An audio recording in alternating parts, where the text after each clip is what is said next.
ఇవాళ చికెన్ బిర్యానీ చేస్తున్నానండి, Sunday special. First నేను మసాలా రెడీ చేసుకుంటున్నాను. ఇది అల్లం వెల్లుల్లి 100 గ్రాములు వచ్చేసి అల్లం, 50 గ్రాములు వెల్లుల్లి, 2 టేబుల్ స్పూన్లు ధనియాలు, చిన్న చిన్న ముక్కలు 4-5 దాల్చిన చెక్క, 5-6 మిరియాలు, 5 లవంగాలండి. ఇవి నేను తాలింపులో బిర్యానీ తాలింపులో వేయనండి నేను, ఎందుకంటే ఇవి పంట కింద పడితే మా పిల్లలు తినరు. అందుకని నేను మసాలాలో వేసి గ్రైండ్ చేస్తే వాళ్ళు ఏరి పడేయకుండా ఇంకా దీనిలో ఉన్న ప్రాపర్టీస్ అన్నీ ఎలాగో మనకి మసాలాలో ఉంటాయి కాబట్టి రైస్ ఫ్లేవర్లో కలిసిపోతాయి. అదే మనం తాలింపులో మనం పలావ్కి తాలింపులు దినుసులు యాలక్కాయలు కూడా వేసానండి దీనికి, ఇలాచి మనం తాలింపులో వేస్తే అవి మనం తినేటప్పుడు మనకి పంట కిందకు వస్తాయండి. అదే ఆ ఫ్లేవర్ మా పిల్లలకి నచ్చదు. ఓకేనండి, నేను మళ్ళీ చూపిస్తాను. ప్రజెంట్ అయితే నేను మసాలా రెడీ చేసుకుంటున్నాను. ఇదండి అల్లం వెల్లుల్లి పేస్ట్ నేను రెడీ చేసి పెట్టుకున్నాను. ఇప్పుడు పచ్చి కొబ్బరి, కొన్ని మెంతులు వేసానండి, ఒక 1/2 టీ స్పూన్ మెంతులు. ఇది ఎందువల్ల అంటే మనం పచ్చి కొబ్బరి పేస్ట్ వేసుకున్నప్పుడు పలావ్లో కొంత బిర్యానీలో మనం పచ్చి కొబ్బరి పేస్ట్ వేసుకుంటాం, కొంతమంది పాలు తీసేసుకుంటారు. నేనైతే పేస్ట్ వేసేస్తానండి, మళ్ళీ ఆ పిప్పెంత పడేయాలి అదంతా ఎందుకని చెప్పి. ఈ మెంతులు వేయటం వల్ల ఏంటంటే ఎవరికైనా గ్యాస్ట్రిక్ ప్రాబ్లం, పచ్చి కొబ్బరి వల్ల ఎవరికైనా గ్యాస్ట్రిక్ ప్రాబ్లం వస్తుంది అని గిట్టని వాళ్ళ కోసం అయితే ఈ టిప్ అండి. ఇలా మెంతులు వేయటం వల్ల పచ్చి కొబ్బరి తిన్నా మనకి పచ్చి కొబ్బరి తిన్నాము అనే ఫీలింగ్ అసలు ఉండదండి. పచ్చి కొబ్బరి పేస్ట్ వేసాము మనం బిర్యానీలో అనే ఫీలింగ్ ఉండదు అసలు. టేస్టీ ఉంటుంది. పచ్చి కొబ్బరి వల్ల టేస్ట్ చాలా వస్తుంది. ఈ మెంతులు వేయటం వల్ల ఏంటంటే మనకి అరగలేదు, అది కడుపు ఉబ్బరంగా ఉంది అనే ఫీలింగ్ ఉండదు అసలు, అలా రాదనమాట మెంతులు వేయటం వల్ల. ఇది బిర్యానీలో ఒక టిప్ అండి. బిర్యానీలోకి గోంగూర చేస్తున్నానండి. గోంగూర ఇది ముస్లిం స్టైల్లో చేస్తున్నాను. గోంగూర ముస్లిం స్టైల్ అండి. చూడండి ఒకసారి ఇలా చూసి మీరు కూడా చేసుకోండి, చాలా టేస్టీగా ఉంటుంది గోంగూర ఇలా చేయటం వల్ల. ఒక 7-8 పచ్చిమిర్చి అండి, ఒక కట్ట గోంగూరకి. పెద్ద కట్టనే, చిన్నదేం కాదు.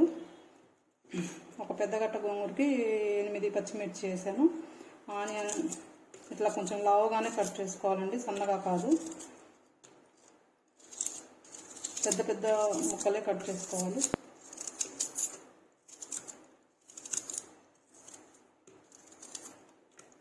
ఆనియన్ కొంచెం పట్టిద్దండి, సరిపోలేదు.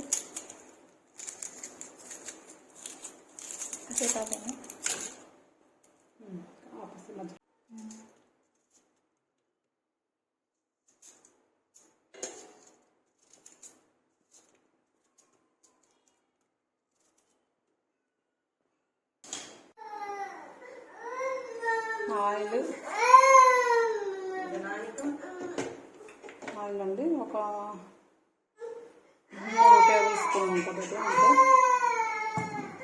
ఇట్లా ఉల్లిపాయలు పచ్చిమిర్చి ముందు మనం మగ్గబెట్టుకోవాలండి. దీనిలో కొంచెం పసుపు యాడ్ చేసుకోవాలి.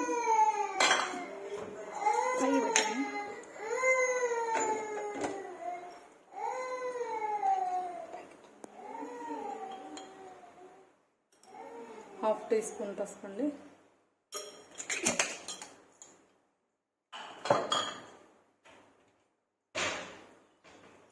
ఫస్ట్ ఇది మగ్గాలండి, ఒట్టి ఆయిల్లో మగ్గాలి ఇవి ఉల్లిపాయలు పచ్చిమిర్చి.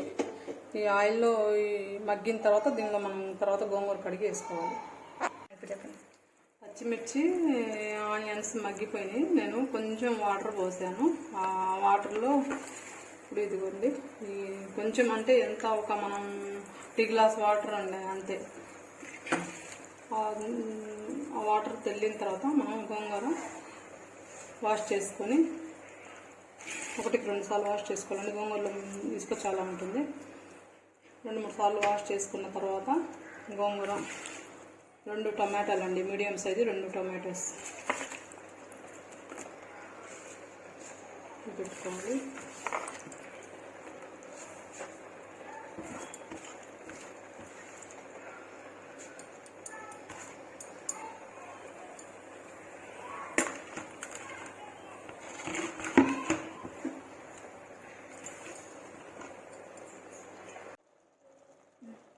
గోంగూర వేసిన తర్వాత అండి 1 టీ స్పూన్, టేబుల్ స్పూన్ ఏనండి, టీ స్పూన్ కాదు, 1 టేబుల్ స్పూన్ పచ్చి కొబ్బరి పేస్ట్ అండి దీనిలో.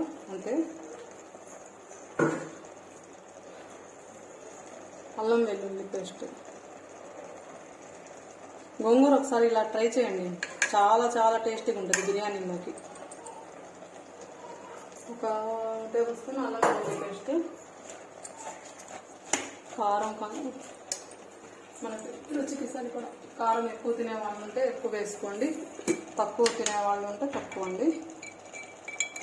మీడియం, మేమైతే మీడియం అండి, అంత ఎక్కువ కాదు అంత తక్కువ కాదు. అండ్ 1 స్పూన్ కారం చాలు.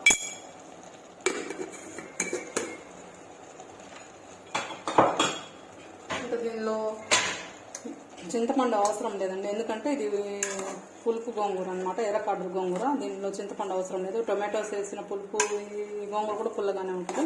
ఇప్పుడు ఇవన్నీ ఈ మెజర్మెంట్స్ అన్నీ ఒక పెద్ద కట్ట గోంగూరకి కరెక్ట్గా సరిపోతాయండి. ఇది ఉడికిన తర్వాత మనం కలుపు వేసి ఎనుపుకోవటమేనండి. నేను కొత్తిమీర కూడా ఎనిపేటప్పుడు వేస్తానండి, ఇప్పుడే వేస్తే అదంతా కొత్తిమీర ఉడికిపోయి స్మెల్ అనిపించదు నాకు. ఎనిపేటప్పుడు కల్లుప్పు కొత్తిమీర 2 వేసి ఎనిపేస్తానండి గోంగూర. ఇంకా దీనికి తాలింపు గిలింపు ఏం అవసరం లేదండి, ఆల్రెడీ మొత్తం మనం నూనెలోనే ఉడకబెట్టాం కాబట్టి చాలా రుచిగా ఉంటుందండి ఈ గోంగూర. ఒక్కసారి ఇలా ట్రై చేయండి. 4 స్పూన్లు గీ అండి, 4 స్పూన్లు గీ. ఒక 4 స్పూన్లు వచ్చేసి టేబుల్ స్పూన్స్ అండి, 4 టేబుల్ స్పూన్స్ గీ. ఒక 4 టేబుల్ స్పూన్లు వచ్చేసి ఆయిల్ అండి. 2 మిక్స్ చేశాను. మిక్స్ చేసిన తర్వాత ఒక పెద్ద ఉల్లిపాయ, పెద్దది ఒకటి ఉల్లిపాయ కట్ చేసి ఇట్లా ఫస్ట్ మనం బిర్యానీకి ఆనియన్స్ వేయించుకోవాలండి. ఒక చిటికెడు సాల్ట్ వేస్తే మనకి ఆనియన్స్ తొందరగా వేగుతాయి. ఇది బిర్యానీ టిప్ అండి.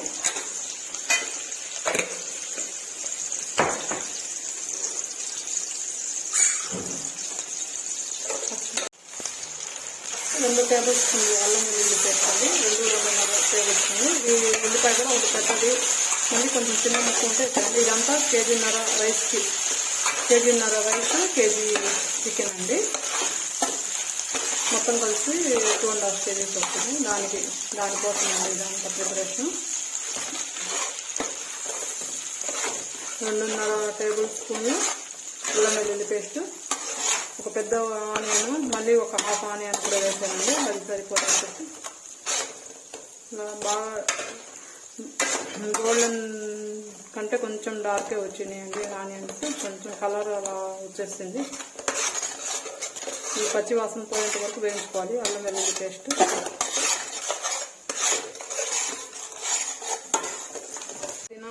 కొత్తిమీర, ఒక 2 టమాటాలు, 4 పచ్చిమిర్చి అండి. అది పచ్చిమిర్చి ఎప్పుడైనా సరే మనం బిర్యానీలో కట్ చేసి వేయకూడదండి, కట్ చేసి వేస్తే బిర్యానీ ఘాట్ వచ్చేస్తుంది. చిన్నపిల్లలు ఉంటే తినరు, మంట వస్తుంది.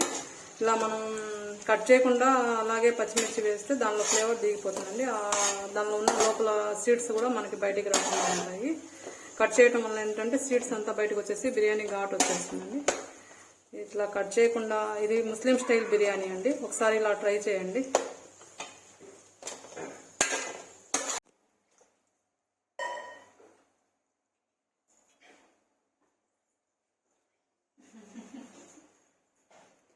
ఎసరు వచ్చేసిందండి. దీనిలో నేను కేజీన్నర రైస్కి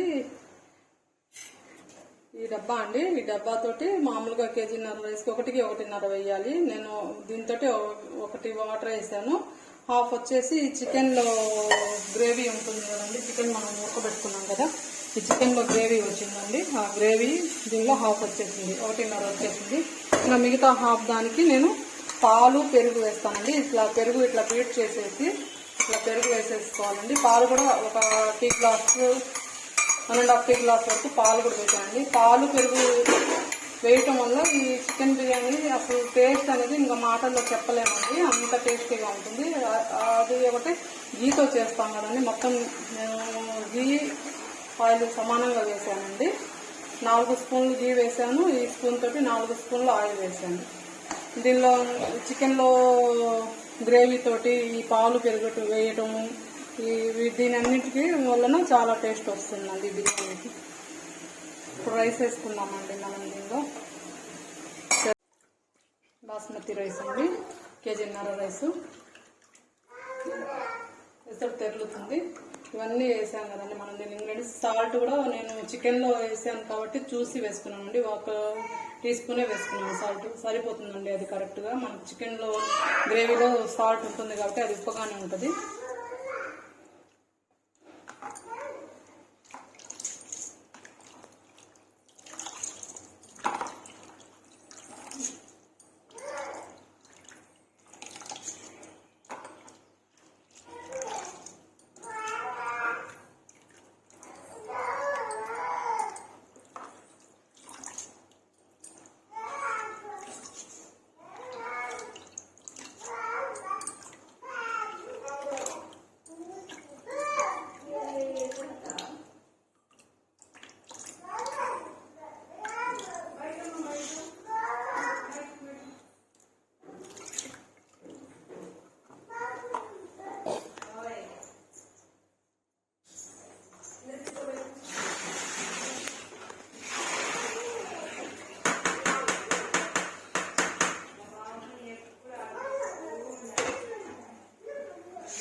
రైస్ విరిగిపోతాయండి, బాస్మతి రైస్ కాబట్టి ఎక్కువ మనం ప్రెషర్గా కలపకూడదు, చాలా లైట్గా కలపాలి.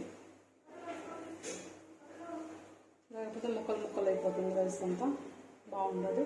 ఇప్పుడు ఇది మనం ఉడికిన తర్వాత, దీనిలో సగం ఉడికిన తర్వాత అప్పుడు నేను చికెన్ పీసెస్ వేస్తానండి. చికెన్ పీసెస్ ఎందుకంటే ఆల్రెడీ బాగా ఉడికిపోయి 70% వరకు ఉడికినాయి. ఇప్పుడే వేసేస్తే మరీ మెత్తగా అయిపోతాయి. చూడండి ఎట్లా ఉడికిందో, అసలు మెత్తగా అట్లా అంటే ఉడికిపోయింది.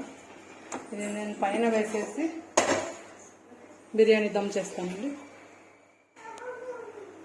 బిర్యానీ మగ్గేటప్పుడు మనం ఇట్లా ఇంపది ఒక పెనం పెట్టుకోవాలండి దీని మీద, అప్పుడు మనకి అడుగు అంటకుండా ఉంటుంది. రైస్ ఉడికిపోయింది. నేను ఉడకబెట్టిన చికెన్ కూడా వేసేసాను దీనిలో. రైస్ ఒక 15 మినిట్స్ ఆ 20 మినిట్స్ మనం దీన్ని ఏం కదిలించకుండా అలాగే వదిలేసేయాలి. ఇప్పుడు బాగా అన్నం మనకి మగ్గిపోతుందండి.